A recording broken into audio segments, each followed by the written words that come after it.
Hey everybody, here we are with a replay from Eurogoon Soulfucker, platooned up with Renhan's Way and Spankmeister.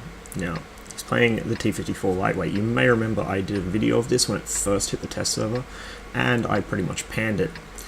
Thankfully, Wargaming came to their senses and gave it a little bit of attention, so now it is actually worth playing and distinct from the actual T-54.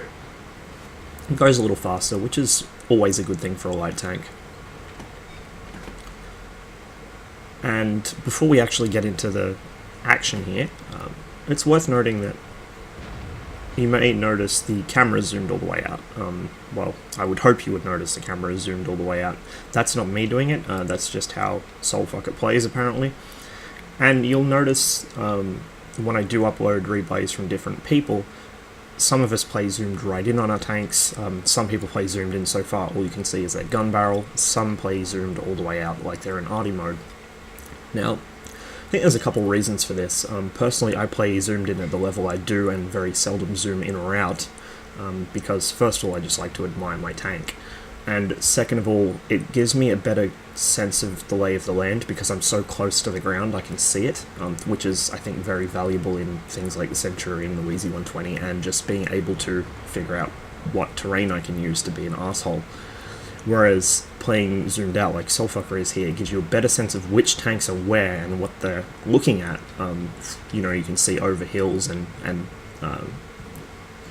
for instance, you can tell this T-34 is not aiming this way, the Löwe is not aiming this way, and then as he comes around the corner, it gets a shot to the IS-8. Obviously, it is.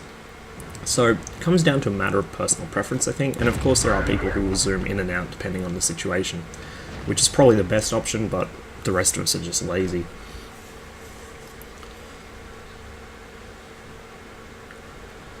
You can see the T-44 sitting all the way back in A6. He doesn't want to get his paint scratched, so he's leaving Soulfucker in a light tank and a T-34-3, which is far from a strong premium, to fend off all these heavy tanks. Thankfully for his team, Soulfucker has got a decent piece of terrain here to work with, and is able to bait the Löwe into scrubbing his shot into the hill, and then proceeds to clown it. And this is the strength of the T-54 Light. Now it actually does have better mobility than a T-54. It can make good use of it to really just dunk on bad heavy drivers.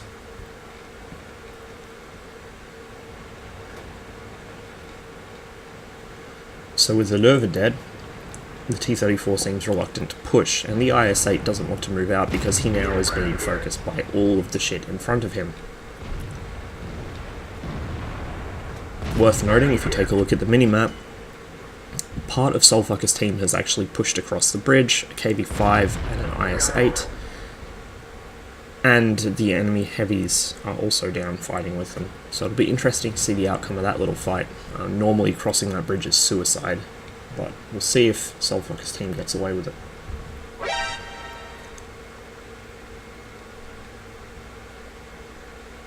Now the gun on the T-54 Light is basically the same as the LB1. If you look at its pen on AP, it's 175, if I can get the cursor to sit still, and its pen on APCR is 235. Actually, it only has 250 alpha as well.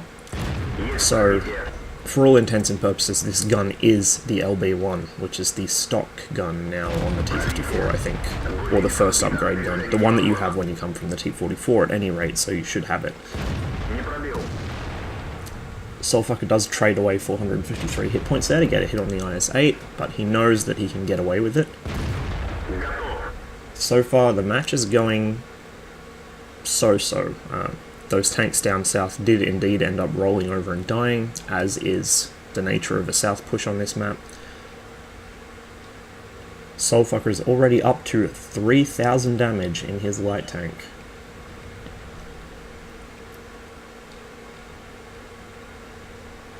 He decides not to ride up on the ridgeline there, which is a good idea, since it's a pretty exposed position and there's an ISU nearby. Unfortunately, this gun just doesn't have the accuracy at long range to deal with that kind of thing. And the enemy T-54 lightweight is making Soulfucker's job difficult by repeatedly spotting him for the ISU. So he backs up, keeping some hill between himself and it. Waits until he's unspotted, and then pushes out to cross the river. The majority of his team is sitting up, posted up on the ridge line, the D-line ridge. Now that's a decent position. It does give you shots across the center of the map and to the north if the enemy pushed over there, but it's kind of exposed. You often get sniped from the south ridge, and although there's no arty in this match, it tends to be a prime arty target as well. Anyway, the enemy T-54 lightweight gets spotted and dealt with by Soulfucker, and now he pushes on the ISU's last known position to try and get some eyes on it and maybe kill it. The majority of the enemy team has now pushed up through the south and is sitting around the friendly spawn, with the Lorraine and Super Pershing working in the middle. Now, Soulfucker probably could have got away with popping over the hilltop here and snapping a quick shot in the face of the ISU. It's not looking at him, and I doubt it would have been able to hit him. However, he diverts his attention to the Lorraine, which unfortunately is able to take out Spankmeister and then gets away with it. In the meantime, the friendly Löwe takes out the ISU, which leaves Soulfucker free to maneuver through this area. Now, he did have a little bit of vision on the back of the Lorraine there, but again, this gun just doesn't have the accuracy at range. It's unlikely he would have been able to get a hit into it, and he would have just ended up wasting shells and time. You may notice he's down to 11 shots now, and there's still 6 enemy tanks alive. He's got to make those shots count. In the true spirit of all goons everywhere, the puppy that tries to instruct him on what to do is promptly told to eat shit.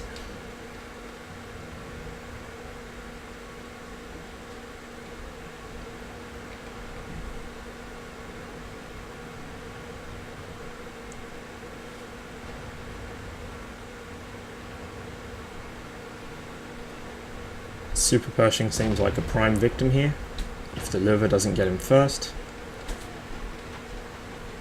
And sure enough, a quick snapshot on the side of the Super Pershing takes him out. The Super Pershing's side armor is absolutely pathetic, much like the regular Pershing, and quite often you can take them out from really surprising angles from their frontal arc, just by hitting them in the side.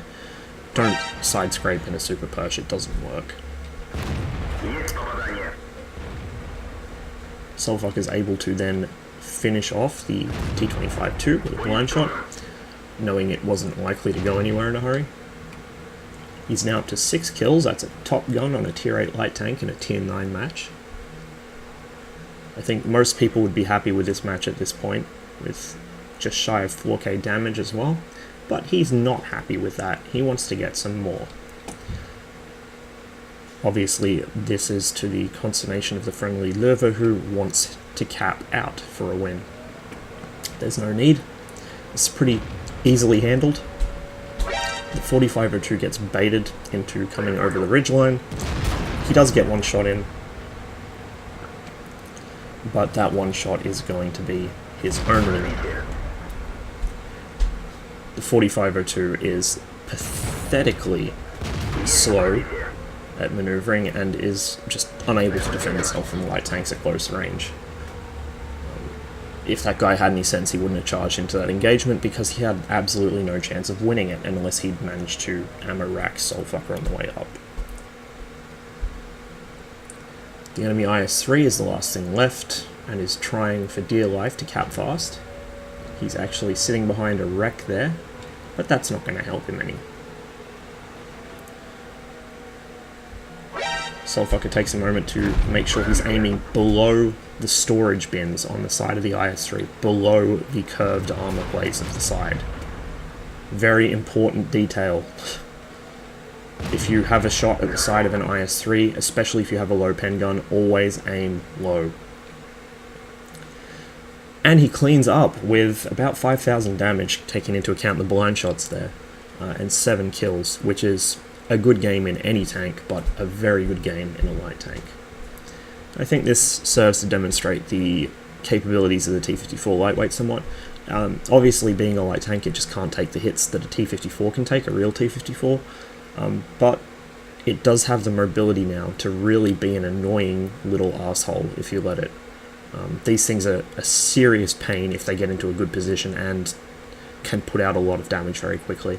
As you saw up in the north there fighting those heavy tanks, if you can't get a good shot on this little guy, it's going to make you suffer. Anyway, I hope you enjoyed the video. Thank you very much for watching, and thanks to all the goons who post up replays in the thread and give me stuff to upload.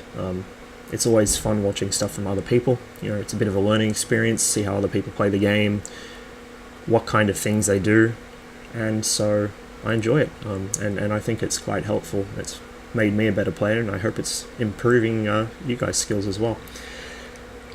Anyway, on that note, I'm going to cut this one here and go to the next replay. So thank you very much for watching, and I'll see you on the next one.